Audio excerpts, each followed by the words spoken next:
Hello बच्चों, good morning. जैसा कि पिछले वीडियो में आप लोगों ने देखा, यहाँ पे जो आप लोगों को पाठ्यक्रम लिखवाया गया था हिस्ट्री पार्ट से, उसी क्रम में ही आप लोगों को सबसे पहला पार्ट जो पढ़ाया जाएगा वो है फ्रांसीसी क्रांति। उसमें जो आपको पहला प्रश्न जो लिखवाया जाएगा वो लॉन्ग क्वेश्चन लिखवाया जाएगा। उसमें है कि फ्रांस की राज्य क्रांति जो कि 1789 ईस्वी में हुई, उस क्रांति के क्या कारण थे। तो फ्रांस की जो क्रांति हुई वो 5 मई सन 1789 ईस्वी को हुई। उसका कारण, उस समय जो है वहां का जो शासक था लुई 16वां, वो स्वेच्छाचारी था, निरंकुश शासन था। तो निरंकुश शासन के खिलाफ जो है वहां की जनता ने, जनसाधारण वर्ग के लोगों ने जो है उस निरंकुश शासन के खिलाफ आंदोलन छेड़ा और जो है क्रांति को सफल बनाया। उसमें जो पहला कारण है वो है राजनीतिक कारण। राजनीतिक कारण पहला कारण है। उसके अंतर्गत,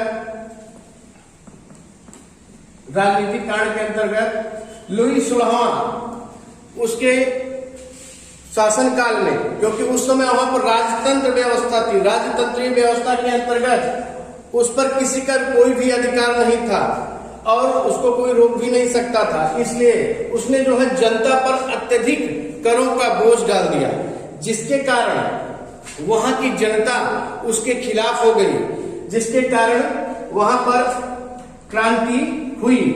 पहला राजनीतिक कारण। दूसरा कारण था आर्थिक कारण।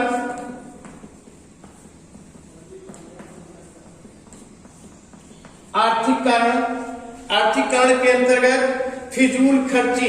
जैसे पहला उसमें था फिजूल खर्ची से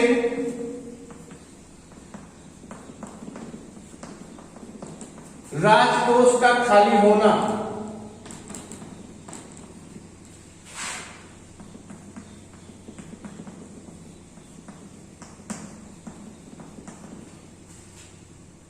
निरंकुश शासन के खिलाफ लोगों की बगावत को देख के वहां की जो वहां शासन व्यवस्था थी, राजतंत्रीय शासन व्यवस्था थी, उसको दिक्कतें उत्पन्न हुई। फिर भी उसने जो है फिजूल खर्ची से जो है बिल्कुल किनारा नहीं किया, फिजूल खर्ची करते रहे और उसके कारण जो फ्रांस का राजकोष था वो पूर्णतया खाली होता गया, जिसके कारण उन्होंने जनता पर और अधिक कर लगाने की व्यवस्था की।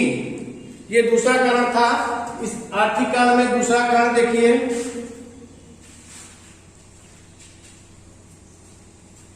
जनता का आर्थिक शोषण। जनता का आर्थिक शोषण। जनता का निरंकुश शासन की तरफ से जो है वो आर्थिक रूप से उनका शोषण किया जाता था। उन्हें उनके ऊपर अत्यधिक कर लगाया जाता था। एक जो कर लगाया जाता था वो टिथ नाम से था। टिथ उनकी आय का 10वां भाग, उनकी आय का, जनसाधारण वर्ग के लोगों की आय का जो है वो 10वां भाग कर के रूप में वसूल किया जाता था, जिससे उनकी आर्थिक कारण के अंतर्गत देखिए तीसरा जो कारण था वो उच्च वर्ग करों से मुक्त था। फ्रांस में जो है वो उच्च वर्ग जो था वो पूर्णतया करों से मुक्त था। उनके ऊपर कोई भी कर नहीं लगाया गया था, जिसके कारण जनसाधारण वर्ग और उनमें हमेशा भेद बना रहता था। तीसरा कारण देखिए, मेन कारण में आइए सामाजिक कारण। तो फ्रांस का समाज उस समय जो हो 3 भागों में विभाजित था। पहले वर्ग में पादरी आते थे जो कि कैथोलिक चर्च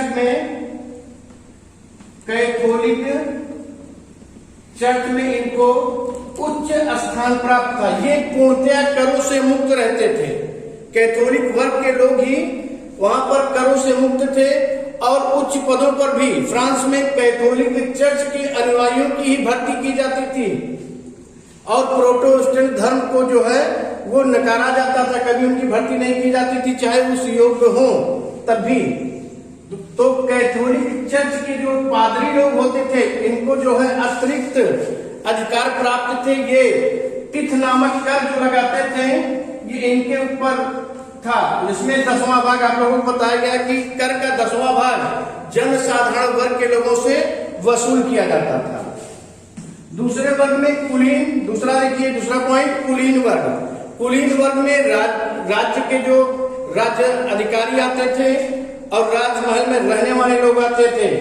उन लोग का भी जीवन बहुत ही सुखमय था। ये लोग जो राजकोष था, राजकोष से जो धन खर्च होता था वो भोग और विलासिता के जीवन में ही ये लोग अपना जो है धन खर्च करते थे, जिससे फ्रांस का राजकोष धीरे धीरे खाली होता गया और उस राजकोष को भरने के लिए वहां के निरंकुश शासक ने जनता के ऊपर अतिरिक्त करों का बोझ डाल दिया, जिससे वहां के जनसाधारण के लोग वो क्रांति के लिए अग्रसर हुए।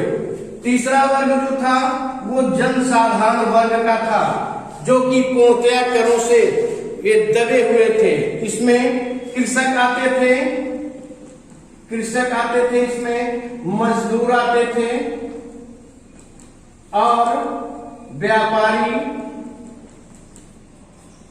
और पढ़े लिखे लोग, जो पढ़े होते थे उस समय, जो योग्य लोग होते थे वो भी जनसाधारण वर्ग में आते थे, लेकिन ये करों के बोझ से लदे हुए थे। इनके ऊपर ही अतिरिक्त कर लगाया जाता था, जिसके कारण वहां के जनसाधारण वर्ग के लोगों ने फ्रांस की स्वेच्छाचारी और निरंकुश शासन व्यवस्था के खिलाफ उन्होंने जो है बगावत कर दी। फिर चौथा पॉइंट में आइए आप लोग, दार्शनिकों का प्रभाव। उस समय फ्रांस में दार्शनिकों का बोलबाला था, दार्शनिकों की बातों को लोग ज्यादा मानते थे। वहां के प्रमुख जो दार्शनिक थे रूसो, वॉल्टेयर और मॉन्टेस्क्यू।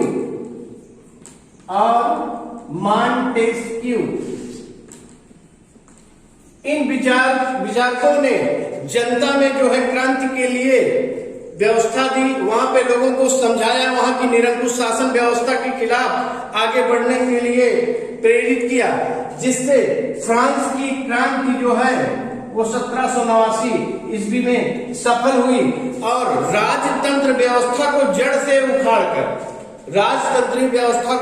उखाड़कर वहां पर जो है लोकतांत्रिक शासन व्यवस्था की स्थापना की गई। अंत में इस प्रश्न में जो लास्ट का कारण था, जो प्रमुख कारण माना जाता है फ्रांस की क्रांति का, वो तात्कालिक कारण था। तात्कालिक कारण के अंतर्गत 4 मई सन 1789 ईस्वी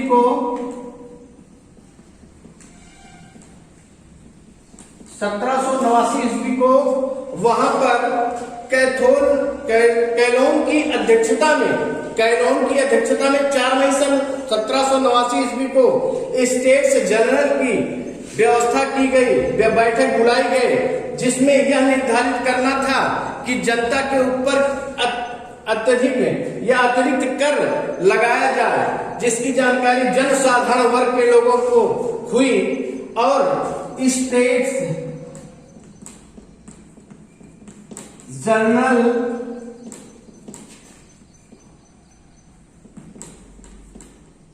की अधिवेशन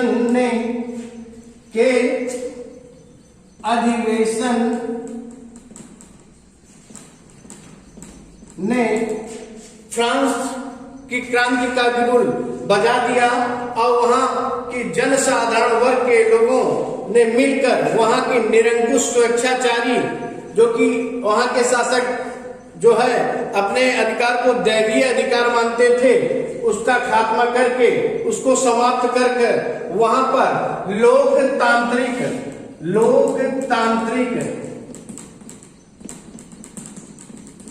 शासन व्यवस्था की